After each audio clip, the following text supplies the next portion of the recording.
لا والله كنت على سكايب Naka-live sa TV ang Lebanese journalist na yan nang tamaan ng Israeli airstrike ang kanyang bahay. Napatakbo ang mamamahayag. Di pa malinaw kung ano ang kanyang sinapit. 50 bata ang kabilang sa mahigit 550 na namatay sa mga Israeli airstrike mula nitong Lunes. Ayon sa Lebanese authorities, mga bata rin ang ilan sa mahigit 1,000 nasugatan. Unang beses namang umabot sa capital ng Israel na Tel Aviv ang rocket ng Hezbollah. Naharang yan ng Israeli Defense System na Iron Dome.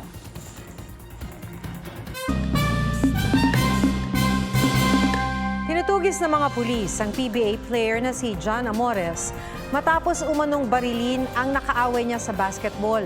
Sa kuha ng CCTV, makikitang naglabas ng baril ang isang lalaking angkas ng motorsiklo at nagpaputok.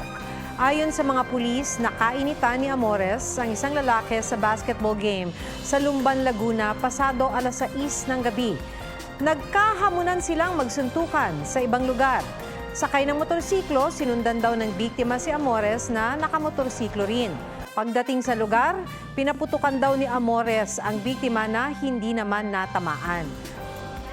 Huwag magpahuli sa mga balitang dapat ninyong malaman.